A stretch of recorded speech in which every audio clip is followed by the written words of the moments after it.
하나님의 은혜를 알아가자라고 하는 주제를 정했거든요.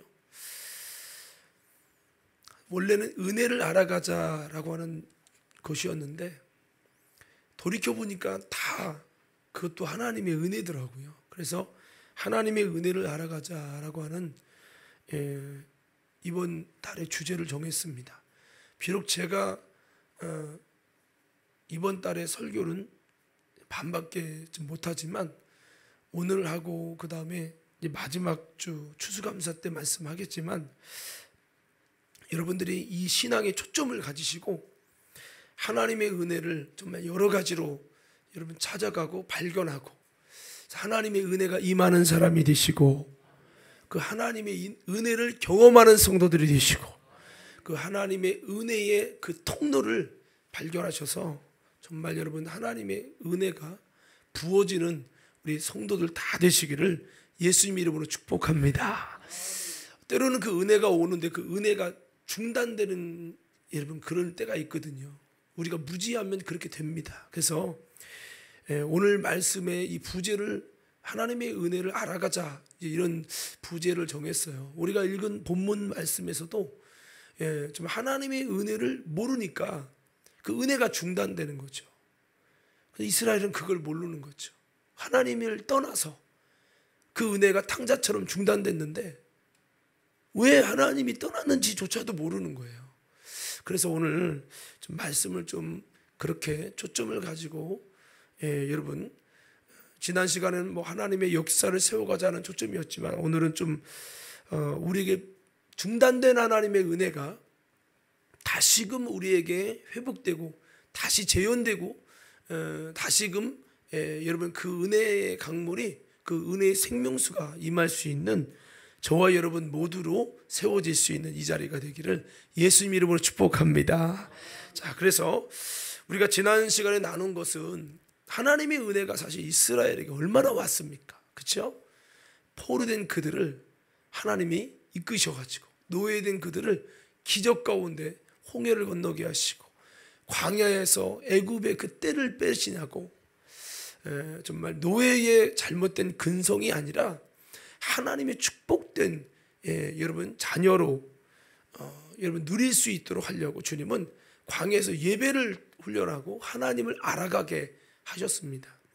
그리고 그들을 드디어 가나안 땅으로 들이시는 이 과정 속에서 그들이 여전히 가나안 땅에 왔지만 그들이 하나님을 떠나는 생수의 근원 되신 하나님을 떠나는 여러 가지 이유들 때문에 결국은 그들이 이방인의 포로 애굽이 아니라 바벨론의 포로가 되게 하셨고 정말 그렇게 포로가 될 때 그들이 잘못했던 자기는 크게 여기지 않았지만 하나님을 크게 여겼던 이 몇 가지 죄가 있는데 이 죄 때문에 그들이 성전이 무너졌고 이스라엘은 포로가 되는 비극이 찾아왔죠.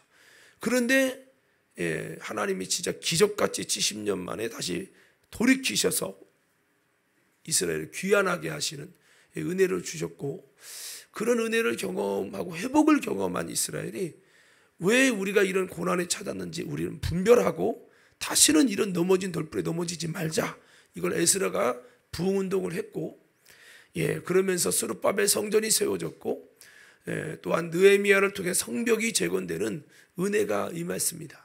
그런데 안타까운 거는 그 넘어진 돌뿌리에 또 넘어지는 현상이 만들어졌다는 거죠. 그래서 말라기 선지자는 야 우리가 어찌하여 또 하나님께 매를 맞으려고 하느냐 우리가 왜 또다시 어려움에 빠지려고 하느냐 우리가 여호와께 돌아와야 한다라고 그 죄들을 다시 기억나게 1장, 2장, 3장, 4장 이렇게 말씀을 하고 있습니다. 지난 시간에 나눈 것이 1장에서는 그들이 하나님을 두려워하지 않다 보니까 신앙생활이 하나님 없는 삶을 살고 하나님을 존귀히 여기지 않고 그 하나님을 두려워하지 않다 보니까 어떻게 됐습니까?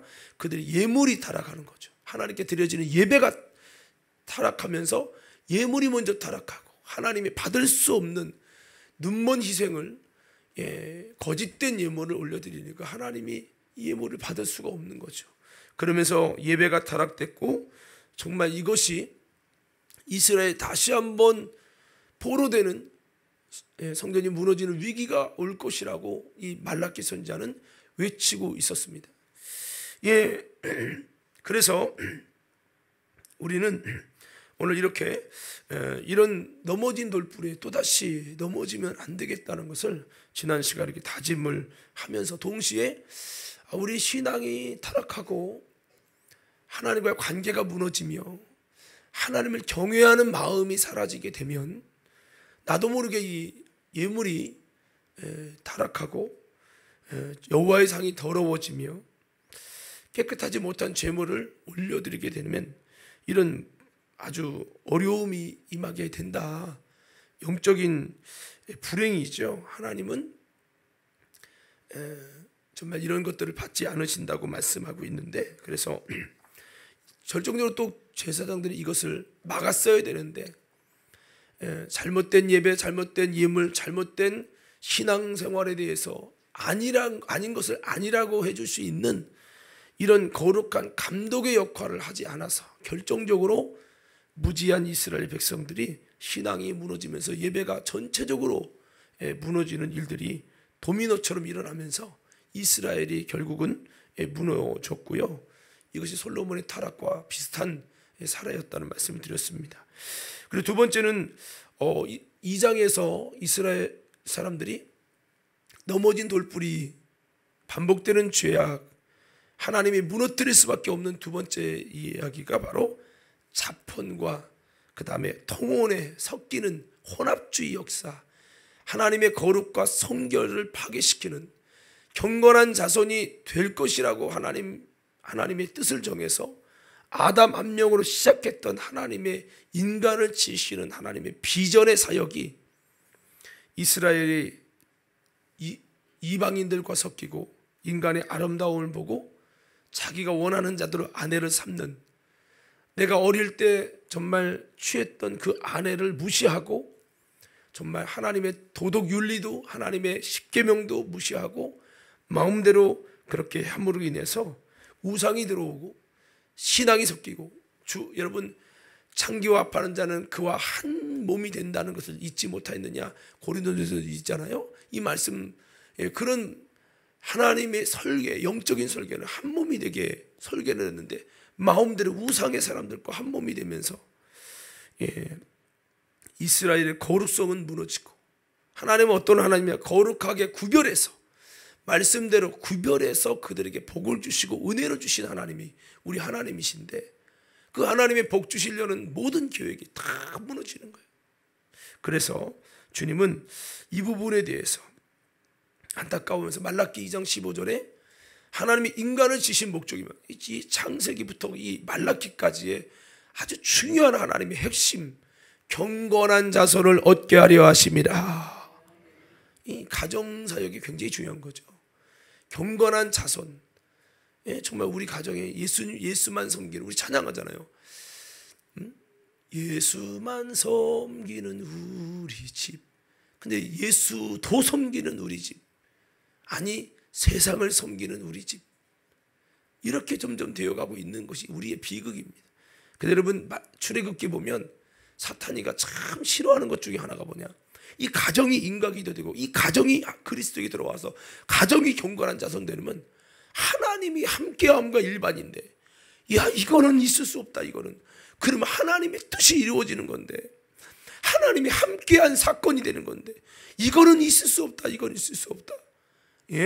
사탄이가 적극적으로 반대하죠. 오늘 여러분, 그러나 우리 과림교회는 사탄이가 적극적으로 반대하는 하나님이 함께하시는 역사, 여러분 이 역사를 이뤄가는 저와 여러분들의 가정들 되기를 예수님 이름으로 축복합니다. 할렐루야. 우리 좌우 옆 사람에게 인사합시다. 이제는 경건한 자손을 세워가시시다. 찬양이 그런 찬양이 있잖아. 하나님의 꿈이 나의 비전이 되고, 예수님의 성품이 나의 인격이 되고, 성령님의 능력이 나의 능력이 되길 원하고 바라고 기도합니다. 민호기 목사님이 지으신 곡인데, 개인적으로 민호기 목사님을 좀 알아서 지난번에 생일이라고 쿠폰을 이렇게 보내줬더라고요. 예, 여러분 하나님의 꿈이 바로 이겁니다. 경건한 자손을 들여서 이 땅에서 세속에 물들지 않은 경건한 자들을 세워서 그들을 세상을 이기고 마귀의 유혹을 이기고 불순종의 역사를 이기고 승리한 그들을 하나님의 나라에 두시겠다는, 그거를 바꿔 말하면 믿음으로 이긴 자들을 하나님 나라에 두시겠다는 하나님의 비전입니다. 이것을 위해서 우리가 믿음으로 기도하며 경건한 자손으로 그냥 아이를 낳는 게 아니라 기도하며 경건한 자손을 낳고 기도로 양육하며 그들을 키워서 그들이 후대에 경건한 자손이 되고 하나님의 아들들인 거죠. 하나님의 아들들, 창세기 6장이면 하나님의 아들들이 사람의 딸들과 세상의 우상의 사람들과 섞이기를 원치 않는 거죠. 이 말은 세상 사람을 전도 대상으로 삼지 말라는 것이 아니라 전도 대상인데, 우리에게는 뱀처럼 지혜로운 것도 필요하지만 비둘기 같은 순결함이 우리에게 필요하다는 거죠. 그래서 하나님은 거룩한 자를 통해서 일하시는 하나님, 지금도 거룩한 백성을 기다리고 계신 하나님, 우리가 이방인으로 구원받은 저희들이지만 그러나 지금도 하나님은 우리가 성령 안에서 거룩한 백성으로 성도로 살아가기를 원하시고 계시다는 걸 꼭 잊어버리지 마시고, 이 성도의 정체성, 성도가 거룩함을 잃어버리면 더 이상 성도가 아닌 거죠. 목회자가 거룩함을 잃어버리면 더 이상 목회자가 아닌 거라고 주님은 말씀하고 있는 겁니다. 제가 이제 성경을 이렇게 읽으면서 보다 보니까 이 주의 종들이요, 제사장의 여기다가 이마박에다가 여호와께 성결 이걸 다 붙이고 다니게 돼 있어요. 왜 그러셨을까? 얼마나 부담돼요. 여호와께 성결. 이만큼 주의 종들은 성결한 자가 돼야 된다, 이거를 말씀한 거죠. 정말 그 말씀을 보면서 나는 성결한 자인가 라는 생각을 이렇게 해보고 했습니다. 여러분 그렇습니다. 그래서 우리가 지난번에 드린 말씀 좀 이어서 말씀을 드리는데, 이제 혼합주의를 버리고 거룩함을 드러내는 그런 하나님의 백성들이 그러기를 원하시는 거예요. 이거는 율법 시대에만 이런 게 아니고요, 하나님의 말씀은요, 성경을 보면요, 하나님의 말씀은 변개하지 않는다고 그랬어요. 하나님 말씀을 가감하지 않으세요. 그 말씀 속에 하나님의 중심과 하나님의 진실이 있는 겁니다. 할렐루야. 그래서 우리는 이 중심을 잃어버리면 안 됩니다. 물론 우리 속에는 성과 속이 있어요. 내 속에도 여러분 깨끗한 옷을 입어도 내 속에는 여러분 배설물도 있잖아요. 그처럼 인간에게는 성과 속이 있어요. 거룩한 것과 거룩하지 못한 것이 있어요. 어쩔 수 없는 죄가 있는 연약한 우리지만, 그러나 그래도 말씀을 따라 구별되고, 정말 우리가 구별되기를 원하시는 하나님이시라는 거죠. 왜? 하나님이 거룩한 분이니까. 하나님이 사랑이시기 때문에 우리가 살아가기를 원하시고, 하나님이 그러기를 원하시는 거예요. 자, 그래서 이 반복되는 죄는 두 번째가 바로 성적 타락으로 섞여져서 주님의 거룩한 자손을 세워가려는 이 뜻을 저버린 것이 하나님이 정말 크게 속상하시고, 자신의 자녀지만 그 자신의 자녀들을 징벌할 수밖에 없는, 살아가는 자를 채찍질할 수밖에 없는 하나님의 아픔이었습니다. 그래서 결국은 이것이 하나님께 심판받을 죄고 성전 파괴의 죄로 이어졌고요, 이스라엘을 다시금 포로 생활로 버려진 자처럼 되어지는 이 죄가 바로 이 죄였습니다. 여러분, 이 죄가 인간적으로 보면 내가 이쁜 여자, 내가 이쁜 남편, 내가 아내로 얻는다는데 무슨 상관이야? 라고 할 수 있죠. 하나님 없이, 하나님의 기준 없이 살아가는 사람들의 특징입니다. 여러분, 요즘 세상을 보십시오. 요즘 세상이 그렇잖아요. 내가 그냥 살고 싶으면 동거해버려. 살아서 동거하다가 괜찮으면 결혼하겠다는 거예요. 이런 시대가 되었습니다. 서울대를 나오고도요, 몸을 파는 여인들도 있다라는 겁니다. 요즘에는요, 저희가도 가끔 그런 문자가 올 때도 있어요. 남자들의 알바 뭐 해가지고 알바를 돈을 많이 준대. 그 자세히 뭔가 보면은 나중에 보면 그걸 남자가 이제 게이처럼 알바를 뛰라는 거예요. 대한민국이 여러분 동성애를 통해서 에이즈로 말미암아서 에이즈 증가율이 세계 1위입니다, 여러분. 대한민국에 지금 교회도 왕성했지만 이 섞임의 역사, 음란의 역사, 이것도 굉장히 대단하다는 거죠. 근데 좀 주의해야 될 게, 교회가 건물이 부흥되고 성도들이 많아지지만, 여러분, 솔로몬이요, 하나님께 부름받아서 지혜도 주시고 부와 명예를 주시면 부강은 했는데, 부강할 때 주의해야 될 것이 뭐냐, 하나님이 높이실 때 주의해야 될 게 뭐냐, 이와 함께 따라합시다. 죄도, 다시 죄도 함께 자랄까. 크게 하셔야 돼요. 다시, 죄도 함께 자랄까 두려워해야 합니다.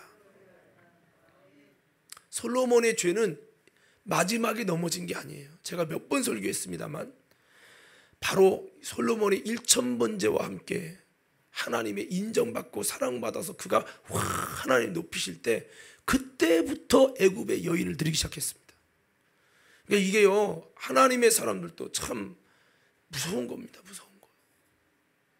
자, 옆 사람 좌우로 인사합시다. 네, 이렇게 한번 인사합시다. 거룩함을 잃어버리지 마십시다. 할렐루야. 예, 쉽지 않은 거예요. 여러분, 나라고 괜찮다라고 할 수 있는, 이미 얻었다 할 수 없어요. 내가 목사니까. 여러분, 목사도 넘어질 수 있는 거예요. 정말 선줄로 생각하지 말라. 넘어질까 조심하라. 정말 그 말씀이 딱 맞는 거예요. 사도 바울이 오라난 권고한 자로 누가 나를 사망의 몸에서 건져냐. 이 몸은 사망의 몸이라는 거예요. 몸은 아무리 성령 취급해도 몸은 사망의 몸, 사탄에게 붙들려 있는 몸. 그래서 내 속에 내가 상상하지 않아도 가라지처럼 내 속에 죄가 자라나고 잡초가 자라나고 못된 것이 자꾸 섞이려고 하는 거예요. 섞은 것을 좋아하는 이 기질. 하나님 말씀과 섞이지 않기를 원하는데 자꾸 섞은 게 좋아. 적당히 죄를 섞고 적당히 세상을 섞어야 좋은 거예요. 우리는. 그게 바로 인간의 타락한 본성이지요. 그래서 바울은 나는 날마다 죽노라. 예, 본인이 세상에게 사탄의 도구로 쓰임받지 않으려고 몸부림을 치며 짐진 것처럼 단식하며 하늘로부터 오는 초소 성령에게 덧입히기를 바울은 사모하고 벗은 자로 발견되지 않으려고 사모했던 것이지요. 우리들도 이런 거룩한 여러분 결단을 가지고 믿음 생활 아름답게, 주님 오실 때 흠 없는 자로, 우리가 물론 삶의 현장에서 행위로 흠 없는 사람이 누가 있어요. 그러나 하나님 보실 때 내가 믿음으로 살려고, 주님 말씀대로 살려고, 주님과 뜻을 같이 하는 믿음으로, 예, 나의 거룩함을 지키는 자, 이 사람이 누굽니까? 하나님 앞에 인정받는 축복의 사람이 되는 겁니다. 계시록이 뭐라고 합니까? 자신의 옷을 더럽히지 않는 자는 복이 있나니 저들이 주님 오실 때에 여러분 합당한 자로 인정을 받고 복을 받아서 구원을 받을 것이라고 말씀하고 있어요. 할렐루야. 계시록 3장 5절을 보세요. 여러분, 제가 잠깐 한번 읽어드리면요, 이게 참 중요한 말씀이죠. 자, 제가 한번 4절 5절 읽어드릴게요. 그러나 사대에 그 옷을 더럽히지 아니한 자 몇 명이 내게 있어. 이 더럽히지 않았다는 것은 거룩함을 지켰다는 거예요. 거룩은 지켜내는 겁니다. 지켜내는 거. 할렐루야. 예수님이 우리를 그를 믿을 때, 회개할 때에, 돌이킬 때에 그들을 거룩한 옷을 입혀주셨어요. 흰옷을 입혀주셨어요. 중요한 건 이 흰옷을 사탄이가 벗긴다는 거죠. 자꾸 벗겨요. 더럽히지 아니한 자 몇 명이 내게 있어. 이 말은 거룩함을 지킨 자래요. 흰옷을 입고 나와 함께 다니리니. 이런 자, 거룩함을 지키고 옷을 더럽히지 않은 자들이 하나님 나라에서 흰옷을 입고 함께 다니리니 그들은 합당한 자의 연고라. 이기는 자는 이와 같이 흰옷을 입을 것이요. 그렇습니다. 이기는 자가 뭐냐? 믿는 자고, 믿는 자가 뭐냐? 거룩함을 지키는 자라는 거죠. 흰옷을 입을 것이요. 내가 그 이름을 생명책에 반드시 흐리지 아니하고 그 이름을 내 아버지 앞과 그 천사들 앞에서 시인하리라. 마지막 심판대 앞에서, 하나님 앞에서 예수님이 그렇게 거룩함을 지키고 성도로서의 모습을 지킨 자들을 생명책의 이름을 흐리지 않게 보존시켜서 그들의 이름을 불러주신다. 시인해 주신다. 오늘 저와 여러분 모두가요, 심판대, 백보자 심판대 앞에서 주님이 옳다고 거룩한 사람이라고, 믿음으로 살려고 거룩함을 지키려고 힘쓴 사람이라고, 끝까지 거룩함을 지켜낸 성도라고 주님이 시인해 주시고 인정해 주실 수 있는 저와 여러분 모두가 되기를 예수님 이름으로 축복합니다. 네, 이게 참 중요한 거죠. 중요한 겁니다. 그래서 말라기 선지자는 이런 무너질 죄를 다시 반복함으로 예? 이 말라기 선지자가 에스라처럼 외치는 거죠. 바벨론을 70년을 겪었지만 하나님의 은혜로 회복시켜 주셨는데 왜 또 그 죄를 예전에 바벨론 포로가 될 때 했던 죄를 반복하고 있냐라고 하면서 이것을 말씀을 하는 거죠. 그래서 스가랴서 10장 1절 4절을 보면 이것에 9장에서 막 이것 때문에 통곡하고 에스라가 막 통곡하고 눈물을 흘렸던 거. 그러나 이 에스라죠. 에스라 10장 4절 1절에서 4절 보면 이 말씀 앞에 이제 돌이키고 결단하게 되는 내용이 나옵니다. 함께 다 같이 한번 읽어봅시다. 시작.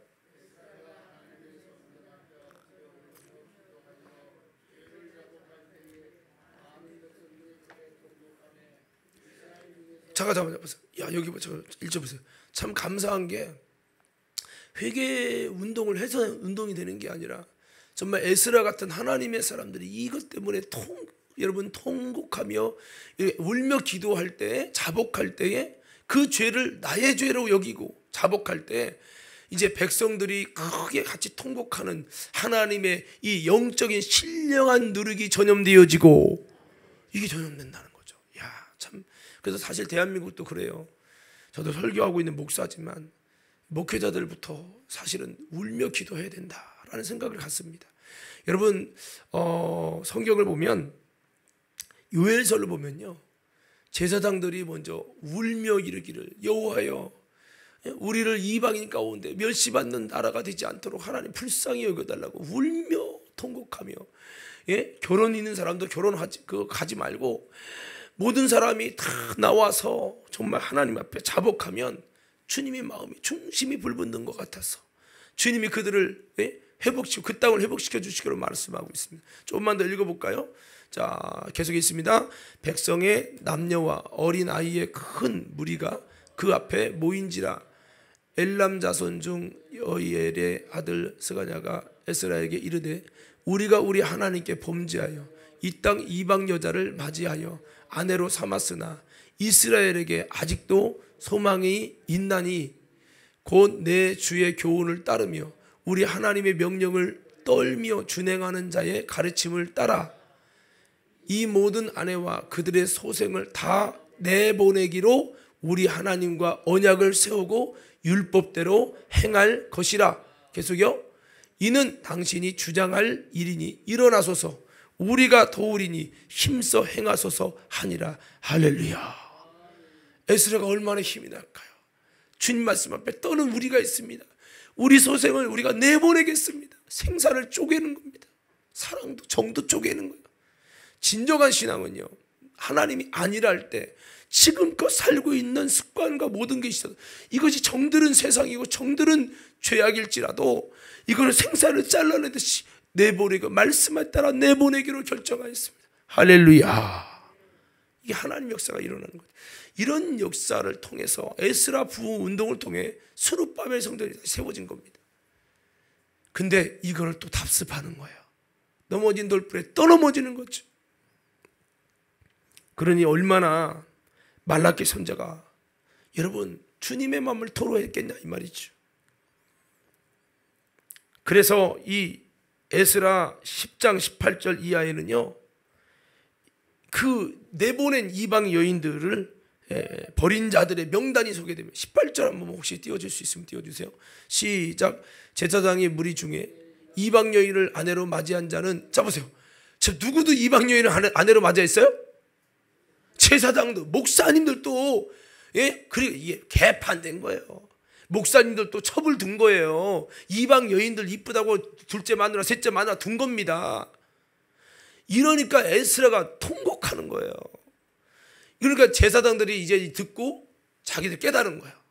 같이 통곡하다가 무리 중에 이방 여인을 아내로 맞이한 자는 예수, 계속 있습니다. 예수와부터 시작. 예수와 자손 중 요사닥의 아들과 그의 형제 마아세야와 엘리에셀과 야립과 그달랴라. 이제 여기 뒤에 한 줄만 더, 좀만 더 읽어봅시다. 시작. 그들이 다 손을 잡아 맹세하여 그들의 아내를 내보내기로 하고 또 그 죄로 말미암아 순양 한 마리를 속건제로 드렸으며. 아멘. 뒤에 쭉 소개되고 있어요. 이게 진짜 부흥이죠. 아멘만 하는 게 부흥이 아니라 그 말씀을 듣고 돌이켜 회개하여 바뀌어진 삶으로, 순종의 삶으로, 이게 진짜 부흥이죠. 정말 이 땅 가운데 또 우리 교회 가운데 저와 여러분의 10년 가운데 이런 부흥이 있게 되기를 간절히 소원합니다. 예. 내 삶의 습관을 바꾼다는 게 얼마나 어렵습니까? 사실 정들었는데 그걸 어떻게 잘라내요? 근데 그들이 하나님의 말씀을 이해하니까요, 하나님께로 거룩히 구별하는 일에 순종하기 위해서 이미 가족되어 살고 있던 이방 가족을 내버리는, 생사를 잘라 쪼개는 아픔을 가지고 주의 법도에 순종하기로 이 작정을 하는 거예요. 예, 정말 오늘 또 제가 예배드리는데 여러분, 부족한 종의 말이지만 10분 전에 오셔서 기도한 분들, 또 기도하는 중에라도 오셔서 기도하신 분들 참 너무 감사하더라고요. 정말 이런 순종이 반복된다면 하나님이 반드시 이 재단을 부흥시키시고 하나님이 쓰실 것이다. 하나님이 그 중심을 보잖아요. 예배를 위해서 정말 하나님께 준비하고 이 예배를 정말 온전케 하기 위해서 하나님 마음을 기쁘게 해드리려고 하는 그 모습만으로도 하나님이 이 주의 종의 마음도 기쁜데 주님이 얼마나 기뻐하실까라는 생각을 해보게 되는 거죠. 예, 하나님은요, 작은 순종 하나만 있어도 하나님 마음 막 뜨거워져요. 예, 하나님 그런 하나님이세요. 저도요, 경험해 보다 보니까, 제가 그냥 하는 것이 아니라 제가 경험하다 보니까 저는 100가지 죄라면 몇 가지만 순종했을 뿐이에요. 근데 그 몇 가지 순종했다고 해서 하나님 내게 복을 부어주시는데요, 제 속에서 눈물이 나는 거예요. 나는 하나님 지극히 일부를 순종했는데 하나님 그게 기쁘신 거야. 할렐루야.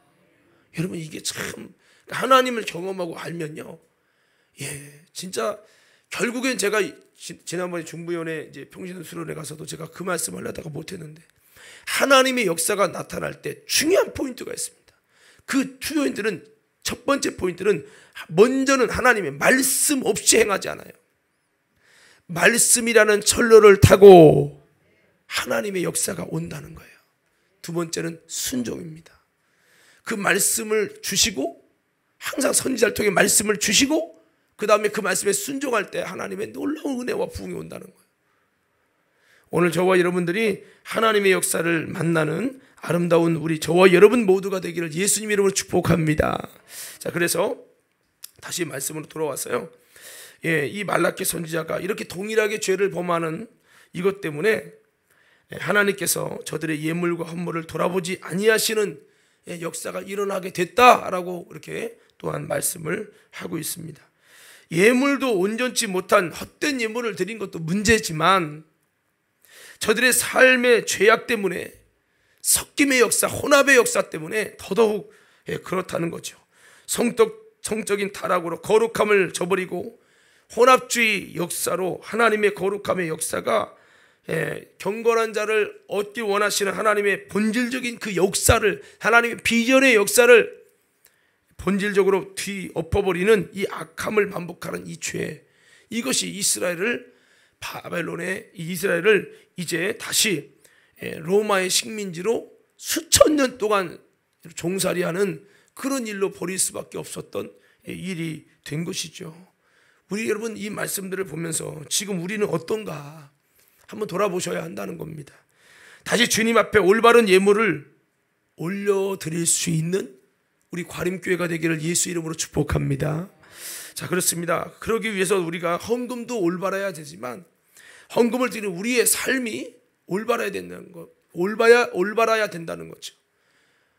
여러분, 거짓된 예물을, 가증한 예물을 드리지 말라는 그 말씀 안에는 우리의 삶이 이런 섞여버리고 혼합주의가 되어지면 하나님이 정말 근심하는 거죠. 그래서 경건한 자손을 세워가기를 원한다. 그거죠. 하나님이 욥기서 1장에 욥을 위하여 보았느냐, 이와 같이 악에서 떠난 자가 없다, 순전한 자가 없다. 그러면서 욥의 일을 한마디로 이만큼 욥이 정말 정직한 자다, 하나님의 순전한 자라는 말을 하는데 무슨 얘기를 합니까? 자녀들이 축제 때 죄를 범했을까 봐 그들을 속죄제물 드릴 제물을 다 준비해서 그들이 하나님과 혹시라도 죄를 범했을까 죄를 회개할 수 있는 속죄제물을 준비해서 자식들의 신앙생활 영성관리를 이렇게 하는 사람이다. 이마만큼 악에서 떠난 사람이 없다. 순전한 자가 없다. 정직한 자가 없다라고 말씀합니다. 야, 저는 그거 보면서 여러분, 우리가 가정에서 이 경건한 자손을 만들어가는 게 얼마나 중요한 건지. 저도 목사지만 자녀들 신앙생활이 참 힘들어요. 이게 쉬운 게 아니라는 거죠. 자, 그래서 참 경건한 자손, 여러분 가정에서 경건한 자손, 정말 자녀들을 믿음으로 세우려고 누군가의 피눈물 나는 헌신이 있어야 되잖아요. 이게 얼마나 큰 사역인지 몰라요. 욥을 하나님이 왜 좋게 평가하냐? 돈이 많아서도 아니고 물질을 많이 들여서도 아닙니다. 가정에 내 자녀들을 믿음으로 세워보려고 얼마나 욥이 노력한지 몰라요. 이 모습을 하나님은 내 마음을 안다. 경건한 자손을 얻는 것이 내 뜻이고 비전인데 그들을 하나님 나라에 다 드리길 원하는데 하나님은 모든 사람이 구원을 얻으며 진리를 아는 데 이르기를 원하시느니라. 이거를 이루려는 이 모습, 그 욥을 하나님이 정말 칭찬하죠. 여러분, 그래서 우리가 정말 우리 과림교회가 여기 있지만 우리 모두가 경건한 자손을 세워가길 바랍니다. 할렐루야. 한번 여러분들 돌아보세요. 우리 자녀가 진짜 믿음 생활하는지. 제가 대신방 때 말씀했지만 진짜 반석 위에 세워진 집이 되고 있는지 한번 돌아보셔야 되는 거죠. 정말 하나님 앞에서 무너질 수 없는 반석의 집으로 세워가고 있는지. 자녀들 대부분 성도들이 거의 90% 뭐냐, 우리 자녀들의 신앙생활 잘해요. 교회만 댕기는 거예요. 알고 보면 진짜 잘하는 게 아니라 교회만 댕기는 거예요. 근데 잘한대요. 물론 당기는 것도 안 당기는 것보다 낫지만 경건한 자손이라는 것은 그런 의미가 아닙니다. 이스라엘도 다 하나님 예배 드려요. 근데 경건한 자손이 아니니까 문제인 거죠. 섞이지 않은 거룩한 것을, 구별된 것을 드리는 자녀들, 그것이 되어야 되는 거죠. 그래서 우리 여러분 기독교 개신교 중에서도 동성애를 통과시킨 이 섞인 모습들, 이거 망할 징조고요. WCC 모든 종교의 구원이 있다고 같이 예배를 같이 여러분 공동신에게 드리는 제사를 지내는 영적 음란, 타락, 이것은 한국 교회가 겉모습은 웅장해도 영적인 순수성을 잃어버리고 가고 있다. 혼합주의 역사는 망하는 징조 전에는 반드시 혼합주의가 있습니다. 이스라엘 망하게 할 때도 여러분 그 발람이 이스라엘에게 다시 축복하고 잘했잖아요. 그 다음에 발람을 무분별하게, 말씀이 옳지 않은데도 무분별하게 그냥 순종하는 거예요. 주의 종이 말이 여러분 말씀과 하나님의 뜻과 다른 것을 엉뚱한 소리를 외친다고 목사님이니까 무조건 순종하는 것은 이거는 잘못된 겁니다. 내가 만약 우상숭배도 됩니다, 동성애 됩니다라고 하면 여러분 과감하게 그것은 목사님 안 되지요 라고 얘기하셔야 되는 거예요. 할렐루야. 발람 선지자가 좋은 말씀을 했다고 해도 발람 선지자 말을 듣고 그냥 행음했잖아요. 성적으로 타락하고 그때 몇만 명을 죽였어요 하나님이.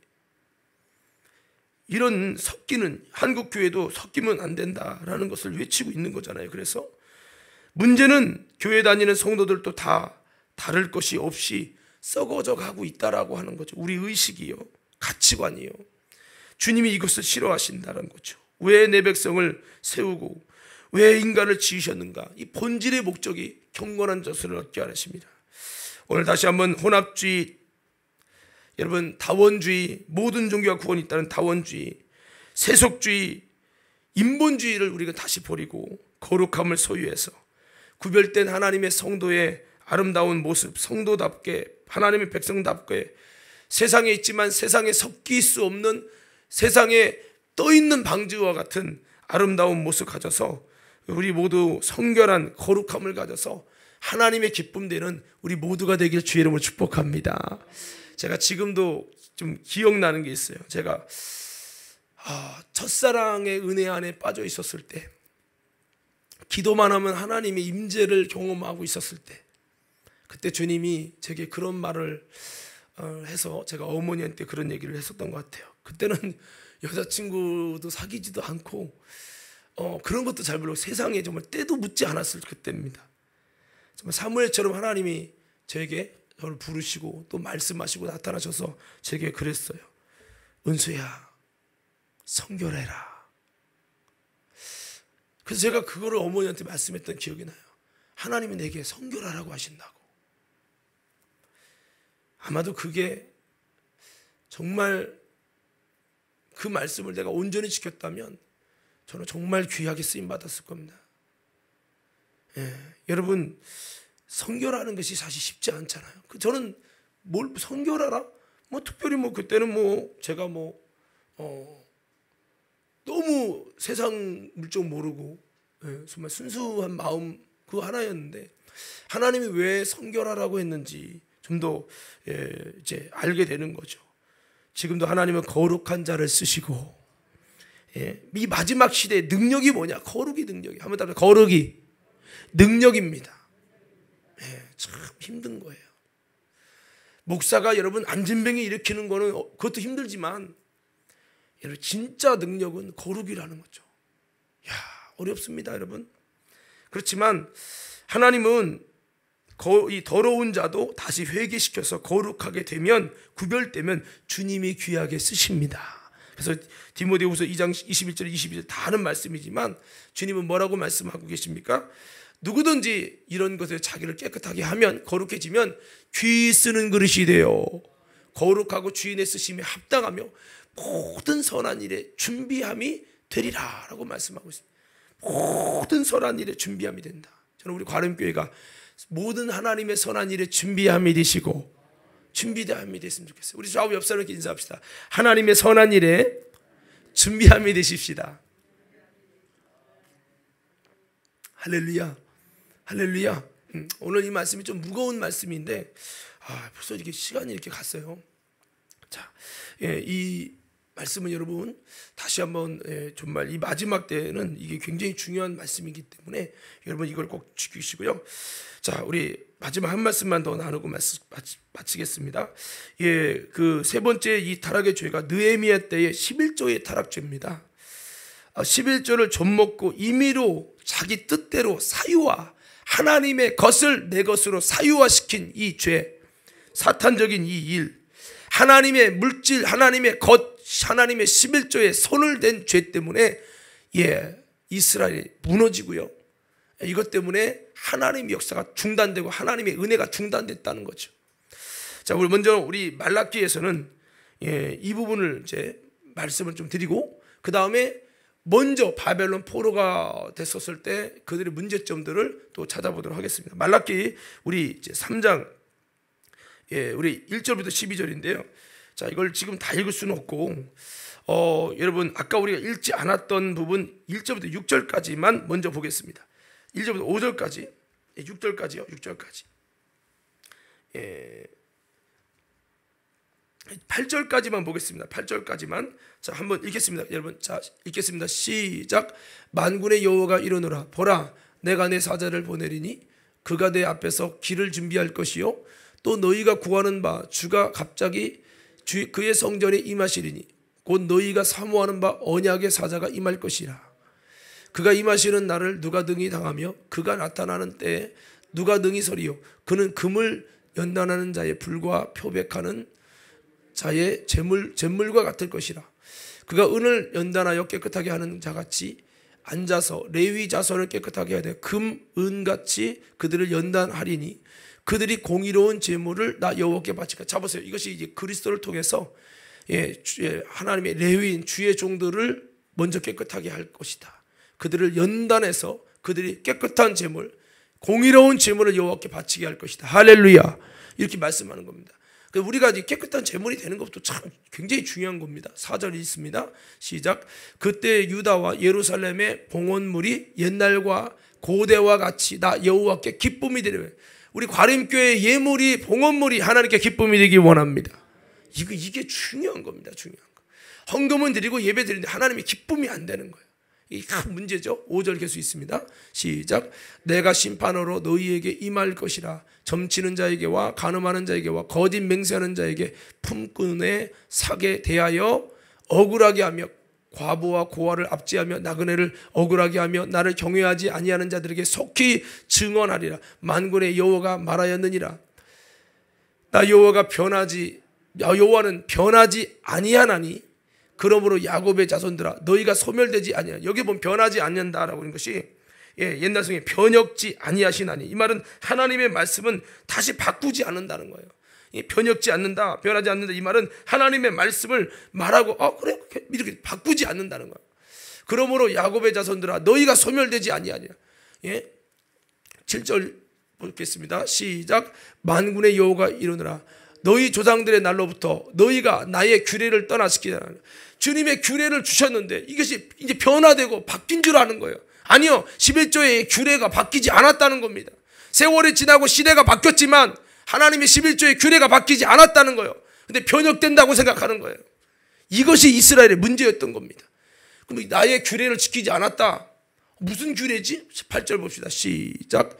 그런즉 내게로 돌아오라. 그리하면 나도 너희에게 돌아가리라 하였더니 너희가 이르기를 우리가 어떻게 하여야 돌아가리까 하는도다. 계속해 8절. 사람이 어찌 하나님의 것을 도둑질하겠느냐. 그러나 너희는 나의 것을 도둑질하고도 말하기를 우리가 어떻게 주의 것을 도둑질하였나이까 하는도다. 이는 곧 11조와 봉헌물이라. 여러분, 11조를 못 드린 것에 대해서 너희가 나를 도둑질했다, 너희가 하나님 것을 도둑질했다고 주님 말씀합니다.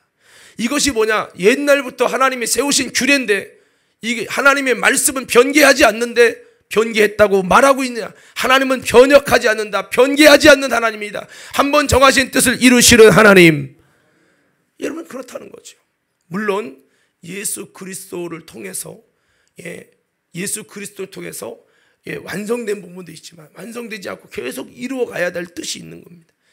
그래서 예수님은 마태복음 5장에서 7장의 산상수훈을 통해 하나님의 그 십계명의 말씀이 계속 연장해서 율법적인 수준이 아니라 더 강력하게 복음적으로 완성해서 말씀하니까 그 십계명의 말씀이 얼마나 힘들고 두려운 말씀인지, 더 힘들어. 살인만이 아니라 미워하는 것도 살인하는 것이다, 그렇게 말씀하고, 남들을 보고 음욕을 품은 것도 이미 마음에 간음하였느니라. 더 힘들어. 율법은 10분의 1밖에 안 되는 거예요. 그 중에 아주 기초적인 것만 주님이 시킨 거죠. 복음은요 10분의 10 전체입니다. 얼마나 여러분, 그러니까 어떻게 보면 육신적으로 지킨다면요 부담스러워요. 복음 앞에는 나는 죄인입니다 밖에 할 게 없어요. 자, 그래서 이렇게 말라기에서는 이스라엘의 이 11조 타락의 죄를 말하고 있습니다. 자, 그러면 이 11조 타락의 죄가 결국 이것이요, 하나님께서는 예배 약화죄로 이어지게 됐다고 말씀하고 있는데, 자, 이 하나님의 11조를 손대는 이 역사가 느헤미야 때 사실 일어났으니까 말라기 시대 때는 이제는 스룹바벨 성전이 무너지고 포로가 되는 거죠. 로마 포로 되는 거고, 느헤미야 때는 스룹바벨 성전이 이제 다시 세워지게 되면서 무너진 성벽을 세우는 건데, 여전히 하나님의 성벽이 계속, 성전은 세워졌는데 성벽은 세워지지 못한 거예요. 왜 이런 것이 제대로 회복될 게 회복이 안 되느냐 봤더니 문제가 있었던 겁니다. 문제가, 하나님이 싫어하시는 이스라엘이 무너지게 하는 원인의 죄를 여전히 가지고 있는 거예요. 포로 귀환은 됐고 성전은 회복된 것 같은데 여전히 그게 있는 거예요. 그래서 느헤미야가 이거를 개혁을 합니다. 느헤미야 때 있었던 사건을 한번 볼 건데요, 이 성벽 재건 사건 역사 때 이것을 깨끗이 해가지고 느헤미야가 개혁한 거죠. 개혁, 신앙개혁. 이걸 통해서 성벽 재건에 성공하는 느헤미야 역사를 볼 수 있는데, 이게 뭐냐면 도비야 사건입니다. 느헤미야 13장 4절에서 14절 한번 보겠습니다. 자, 다 같이 한번 읽어봅시다. 자, 오늘 이 말씀을 좀 맞춰있기 때문에 조금 여러분 늦어도 이해해 주십시오. 4절부터 읽겠습니다. 시작.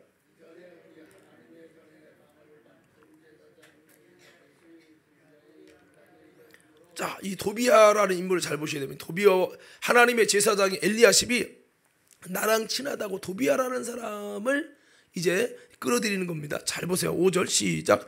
도비아를 위하여 한 큰 방을 만들었으니 그 방은 원래 소재물과 유향과 그릇들과 또 레위 사람들과 노래하는 자들과 문지기들에게 11조로 주는 곡물과 새 포도주와 기름과 또 제사장들에게 주는 거제물을 두는 것이다. 이게 뭐냐면 11조 창고입니다.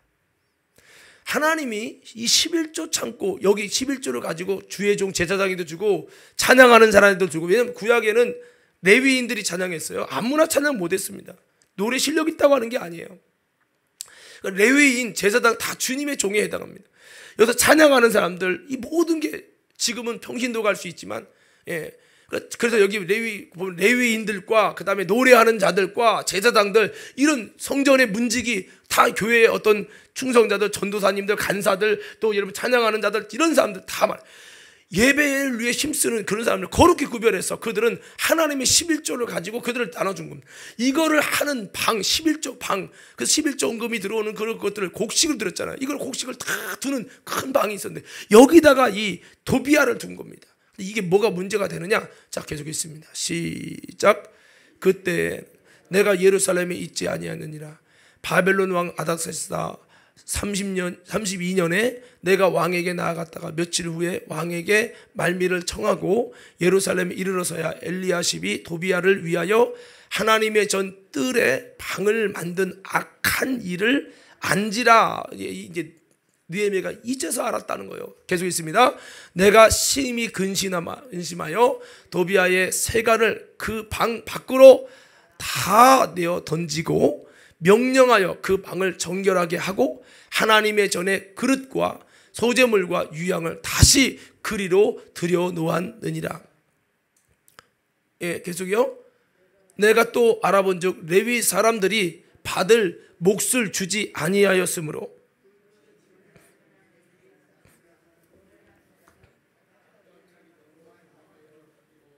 다시.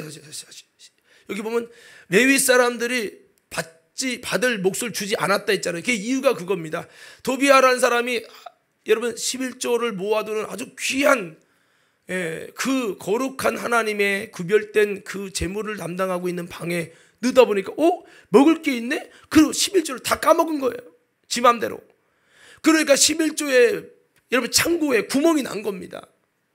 그렇게 되면서 어떻게 됩니까? 11조가 없으니까 레위 사람에게 줄 걸 못 주고 노래하는 자들을 못 주고, 그러니까 그들이 다 어디로 가요? 노래하는 자들이 각각 자기 밭으로 도망간 겁니다. 그러니까 뭐요? 예배할 수 있는 반주자들이 사라진 거예요. 찬양하는 자들이 사라진 겁니다. 충성해야 될 전도사님, 여러분 사역자들이, 레위인들이 사라진 겁니다. 직무를 행할 사람이 없으니까 이제 예배가 축소되는 거예요. 자, 계속 있습니다. 11절 시작. 내가 모든 민장들을 꾸짖어 이르기를 하나님의 전이 어찌하여 버림바 되었느냐 하고 곧 레위 사람을 불러 모아 다시 제자리에 세웠더니, 계속 있습니다. 이에 온 유다가 곡식과 새 포도주와 기름의 11조를 가져다가 곡간에 드림으로, 계속이요.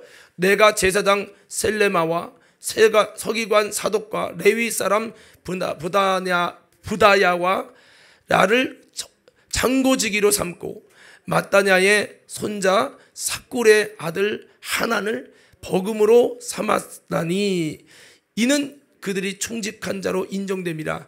그 직분은 형제들에게 분배하는 일이었느니라. 내 하나님이여 이 일로 말미암아 나를 기억하옵소서. 내 하나님의 전과 그 모든 직무를 위하여 내가 행한 선한 일을 도말하지 마옵소서. 아멘. 이게 무슨 얘기냐면 결국 이 느헤미야가 이런 하나님의 11조를 좀 먹고 구멍 내게 하고 이것 때문에 레위인들은 밭으로 가고, 이 말은 요즘 시대 버전을 말하면 전사님들에게 줄 것이 없다 보니까 교회들이 전사를 안 쓰는 거예요. 재정이 부족하니까, 11조가 없으니까. 그러니까 전사들이 사례금을 배를 못 받으니까, 여러분 또 목사님들이 사례금을 못 받으니까 운전하러 가는 거예요. 찬양하는 반주자를 써야 될 수 있는데 교회가 재정이 없어 쓸 수 없어요. 그러니까 반주자들을 다 내보내는 겁니다. 하나님의 예배에 찬양하는 일에 뭔가 활성화를 시키지 못하는 겁니다. 이러면서 뭐가 되느냐? 자, 이것을 여러분 도식으로 한번 다시 보여드립니다. 자, 11조를 떼먹는 이 사탄적인 일 때문에 일어난 겁니다. 첫 번째는 11조를 떼먹는 이 사탄적인 일로 말미암아서 하나님이 그것을 도둑질합니다. 자, 이것 때문에 어떻게 됩니까? 이게 도비야 사건으로 일어난 거죠. 이것 때문에 11조가 구멍나니까요, 줄 게 없으니까 교회 재정이 주니까 11조 하는 사람들이 줄어들면서 이제는 레위인의 약화, 레위인들이 약화되고 노래하는 이들이 이제 약화되는 거죠. 그 다음에요, 레위인들이 떠납니다. 그렇게 돼 보니까 어떻게 됩니까? 찬양하는 사람 떠나고 노래하는 사람 떠나고, 그러니까 예배가 약화됩니다. 예배가 약화되니까 어떻게 되면 영적으로 무너집니다. 이렇게 되니까 어떻게 됩니까? 성전이 파괴됩니다. 스룹바벨 성전도 그렇고, 이때는 여러분 느헤미야 때 이제 그런 거죠. 그러니까 이것 때문에 안 되는 거야. 그래서 이 하나님의 은혜의 역사가 중단된 것, 이것 때문에 이 본질적 11조의 이 구멍을 내게 하는 이 본질을 제거하니까 다시 11조가 회복되어지고 이렇게 된 겁니다. 근데 이것이 에스라의 신앙 회복의 도식이 어떻게 되냐면, 에스라가 주장하는 신앙 회복의 바로 이거예요. 11조의 온전한 회복. 따라서 11조의 온전한 회복. 이것이 이 에스라가 신앙 회복 운동한 비밀인데, 잡으세요. 이것도 도식으로 한번. 레위인의 회복입니다. 11조의 온전한 회복이 있을 때 물질과 삶의 회복 동시에, 성도들의 물질과 삶의 회복 동시에 11조가 회복되니까 이제 레위인들을 다, 전도사님을 더 둘 수 있는 거고, 노래하는 일을 둘 수 있는 거고, 찬양하는 일을 둘 수 있는 거고, 막 반주자가 없어도 반주자 세워서 다 할 수 있는 거고, 이게 되는 거예요. 그렇게 되니까 어떻게 됩니까? 레위인이 회복되고, 그러니까 이제 예배 문화가 활성화되는 거죠. 그리고 예배 문화와 찬양의 활성화가 일어나는 겁니다. 이렇게 되니까 어떻게 됩니까? 예배가 강화되죠. 그러니까 언제처럼? 다윗 때처럼. 다윗에는 수천 명이 막 찬양하고 예배가 얼마나 웅장하고, 정말 웅장한 것이 다는 아니지만 하나님을 예배하고자 그 이스라엘의 리더가, 제사장이 그런다고 영향력이 있어요? 제사장 갖고 영향력이 없잖아요. 선지자만으로 영향력이 없잖아요. 나라를 통치하는, 다스리는 왕이 예배에 대한 열망이 있는 거예요. 그가 원래 누구야? 찬양단 출신인 거예요, 다윗이. 그러니까 그가 얼마나 하나님을 찬양하느냐, 바지가 내려가는지 모르고 막 찬양할 만큼 욕을 먹고 미쳤냐고, 왕이. 그래도 나는 여호와의 법궤가 들어온 곳이 너무 기쁘다고 말했던 이 다윗, 찬양의 열정, 예배에 대한 열정이 있는 다윗이 그의 중심과 신앙의 중심대로, 그의 비전대로 찬양 쪽에 확 활성화시킨 거예요. 더 많은 것을 투자해서 예배를 활성화하고, 할렐루야. 이러면서 다윗 때요, 엄청난 세계 최고의 아름다운 부흥을 맛본 겁니다. 그래도 이스라엘은요, 지금도 다윗뼈를 태극기로 다는 거예요, 국기로. 그러니까 이거를 에스라가, 우리나라가 제일 하나님의 복을 받고 회복이 있었던 그 모습이 뭐냐? 우리로 따지면 초대교회로 돌아가자는 것처럼 이스라엘은 다윗대로 돌아가자 이거예요. 그러니까 에스라는 다윗대로 돌아가서 예배에 강화하고, 예배에 힘을 쓰고, 예배를 위해 투자하고, 찬양하는 얘들 예배 문화가 활성화되어야 된다. 아멘. 이걸 한 겁니다. 이걸 하니까 어떻게 됩니까? 영적인 부흥과 회복이 일어나더라는 거죠. 그래서 이거를 이제 에스라가 비전으로 삼고, 이거를 위해 예배 강화와 회복을 위해서 먼저 뭐가 회복돼? 물질이 채워져야 된다. 그래서 더 많은 잃어버린, 지금도 보세요, 여러분 아시겠지만 세상으로 밖으로 나가는 여러분 이들이 참 많잖아요. 그래서 이렇게 예배 부흥이 통해서 영적인 부흥과 회복이 일어나면 그 다음에 어떻게 됩니까? 마지막에 보니까 마지막에 보니까 성전에 주의 영광이 임해서 이스라엘의 승리와 회복과 부흥이 일어나더라는 거죠. 이것이 바로 에스라의 신앙 회복 운동입니다. 그러니까 11조의 본질은 하나님의 종들인 레위인들을 강화시키고 활성화시키는 아주 놀라운 비밀이고, 이것이 결국 예배 부흥과 이어진다는 거죠. 이를 통해서 예배가 강화되면 다윗 때와 같은 아름다운 부흥과 회복을 일으키는 거, 이것이 에스라의 비전이었던 겁니다. 그래서 이거를 위해서 에스라도 힘썼고 느헤미야도 이것을 위해서 했던 거죠. 성경을 가만히 보다 보면 히스기야의 여러분 회복 종교개혁 있죠. 거기에도 뭐가 들어가느냐? 11조를 안 하게 하는 것을 히스기야가 자기 사비를 털어서라도 레위인들을 회복시키고, 레위인들이 돌아오게 하는 거예요. 예배하는 이들이 돌아오게 하는 거예요. 할렐루야. 이거를 시킵니다. 이거를 시키니까 그러니까 그다음부터 11조 자기 돈을 사비를 털어서라도 11조를 해가지고 레위인들을 정상으로 제사장들이 밭에 나간 제사장 돌아오게 하는 거예요. 왜? 교회 재정으로 운영할 수가 없으니까. 여러분 그 당시에 창고 11조 창고가 비어 있으니까 사람을 쓸 수가 없는 거예요. 예배를 먹기 위해서는 더 많은 인원이 필요하고 막 그런데 그래서 그걸 레위인들의 회복을 힘쓴 거죠. 그랬더니 오히려 하나님의 은혜 가운데 11조가 채워지고 넘치도록 채워진 겁니다. 그러면서 이스라엘이 엄청난 은혜와 복이 부흥이 있었던 거죠. 그러니까 히스기야도 그랬죠. 에스라도 그랬죠. 느헤미야도 그랬죠. 근데 보십시오. 요즘 시대에 뭐라고 합니까? 유튜브에 11조를 안 해도 된다. 11조는 예수님 시대로 끝났다. 엉뚱한 소리를 외치니까 성도들이 얼마나 좋아하느냐. 조회수가 50만까지 갔어요. 그게 부흥됐을걸요? 그게 부흥입니까? 저는요 이거는 거 볼 때 참 어이없고 명분별이 없는 참 무지한 성도들, 무지한 목사들, 참 이런 거 보면 성경도 모르고. 자, 그렇습니다. 아무쪼록 이렇게 오늘 이 느헤미야는 이 도비야 사건 11조 곳간에 자기 방을 갖춰서 결국 11조를 다 까먹는 이런 일들 때문에 여러분 정말 하나님의 예배와 하나님의 역사를 위해 쓰임받는 문지기들, 노래하는 자들, 레위 사람들, 또 여러 가지로 하나님이 거룩하게 구별한 소재물, 유향, 기병, 곡물과 세포도주, 또 이 제사장들에게 주는 거제물, 이런 부분들을 무너뜨리게 되면서 하나님의 역사가 다 무너진 거죠. 그러니까 마치 여러분 이 느헤미야가 예수님이 성전에 와서 성전을 뒤집어 엎었잖아요. 잘못된 것을 뒤집어 엎은 것처럼 느헤미야가 성전 정화를 한 겁니다.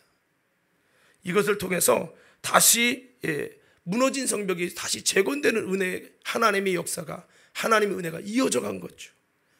오늘 여러분 저는 우리 시대를 한번 봅니다. 뭐 어떤 전도사님들은 알바 뛰는 게 사역하는 것보다 낫다라고 하며 사역을 안 한다는 거예요. 지금 물론 그들도 좀 문제는 있어요. 좀 어려워도 하나님 사역에 귀중함을 가져야 되는데 너무 이제 뭐 신학생들의 절반 이상이 나는 사역 안 하고 그냥 돈 벌 겁니다라고 한다는 겁니다. 신학생도 또 미달이 되는데, 그러니까 사실은 교회가 사역자들을 더 많이 쓰고, 그래서 교회 여러분 사역하는 사람들이 많아지도록 이 11조를 주의 종들의 사례비로 쓰고, 그래서 운전하며 밭으로 달려가지 않도록 해야 된다는 거죠. 일부는 왜 이렇게 주의 종들에게 주는 나가는 비용이 많냐라고 비판할 수도 있겠지만 사실은 성경적으로 보면 그렇지 않습니다. 저들이 편안히 사역을 할 수 있도록 해주는 것이 예배 회복과 영적 회복과 여러분 그 나라와 모든 것들의 회복의 아름다운 비밀이라고 하는 거죠. 교회가 재정적으로 점점 부족하면 결국은 하나님의 전도사도, 하나님의 사람도, 노래하는 자도, 담임 목사도 다 밭으로 가게 되어 있습니다. 이러면 영적인 부흥이 다 무너지는, 결국은 느헤미야가 걱정했던, 에스라가 걱정했던, 히스기야 때 무너졌던 그 모습으로 원래로 돌아가는 겁니다. 지금 여러분 이 시대가 사실은 그렇게 가고 있습니다. 왜 성도들이 11조 이것이 하나님을 떠나는 일인지 모르고 그냥 안 해버려, 마음대로 해버려. 거기에는 여러 가지 문제가 있습니다만 아무쪼록 오늘 여러분 이 말씀을 들어서 이제 우리는 좀 알겠지만 지금의 신학생도 줄고, 왜 너무 신학생들이 목회하는 게 힘들고 목회 현장도 어렵고 교회에서 막 더 부목사님들도 많이 쓰고 하는 게 쓸 수가 없어요. 재정적으로 할 수도 없고.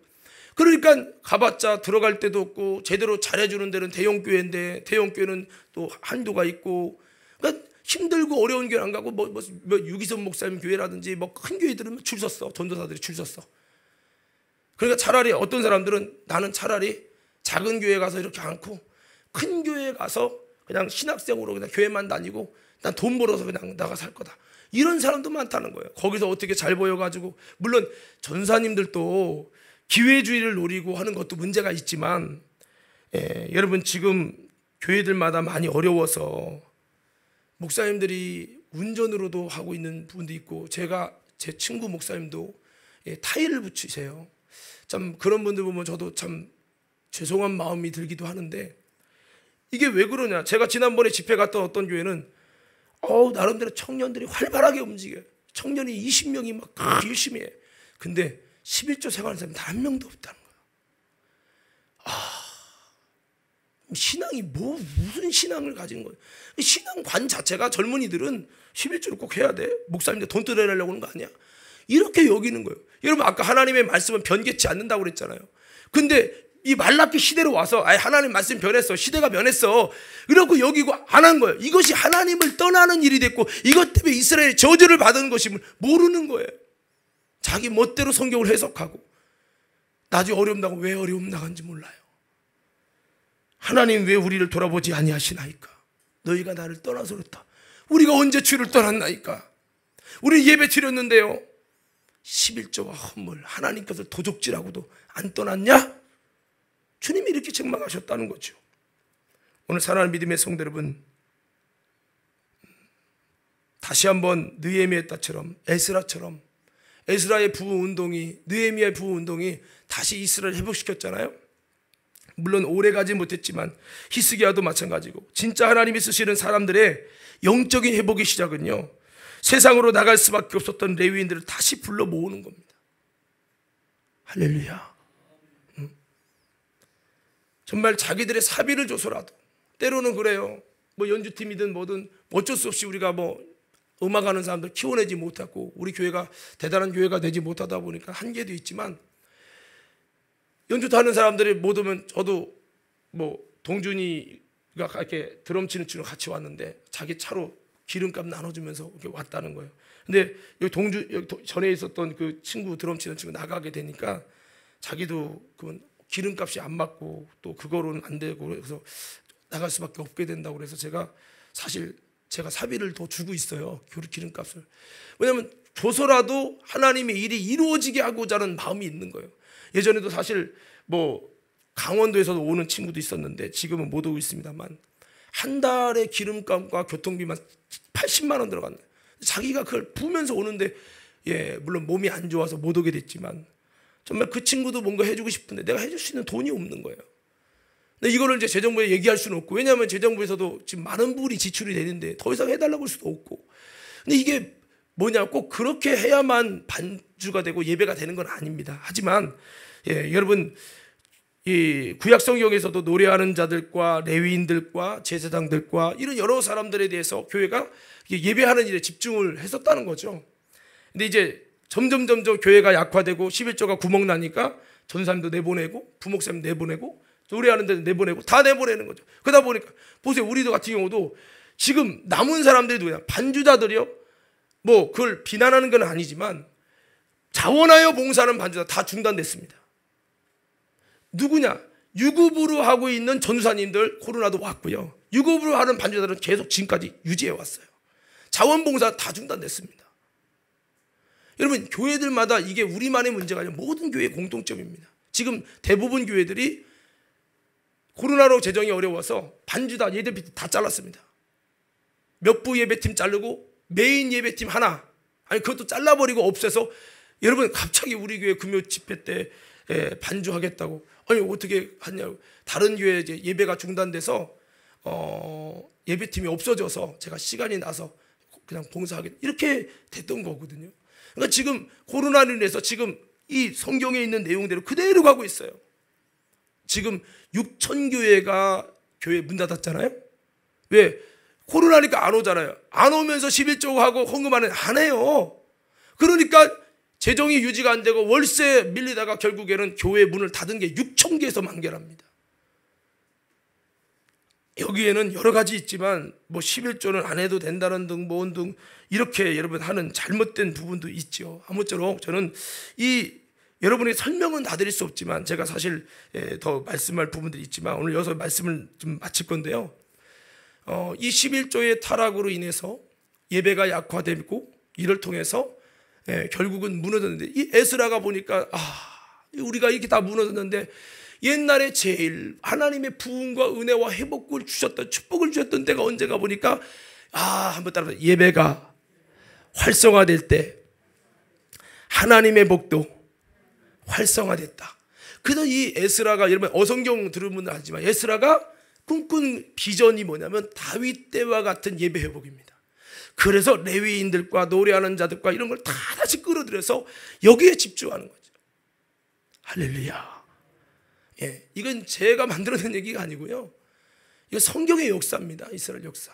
자, 이제 말씀 마무리할 때 저를 봐주세요. 졸지 마시고. 그래서 정말 저는 우리 과림교회가 예배가 부흥되기 원하고, 정말 다윗 왕 때와 같은 아름다운 이 예배를 위해 돕는 이들, 물론 성가대원들이 자원하여 섬겨주시면 이 상급은 유급을 받고 하는 분과 비교할 수 없이 많아요. 그러나 전공하신 분들에게는 그런 대우를 우리가 해주는 부분, 기름값이라도 주는 부분들은 저는 필요한 일이라고 보고요.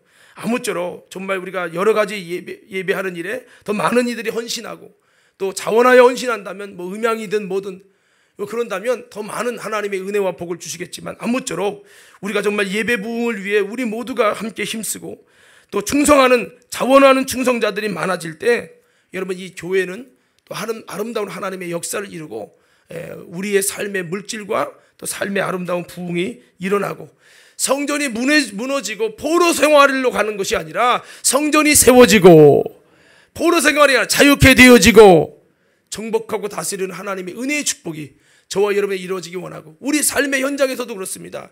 여러분 11조 하나님 것을 도둑질하면서 하나님의 복을 받기를 바라는 것은 사실은 잘못된 생각입니다. 오늘 여러분 우리에게 다시 한번 11조의 회복이 있고, 이를 통해 하나님의 교회와 우리의 삶의 회복이 있고, 이를 통해서 다시 한번 통치하고 지배하고 다스리는 하나님의 은혜의 회복이 저와 여러분 모두에게 있어지기를 예수님 이름으로 축원합니다.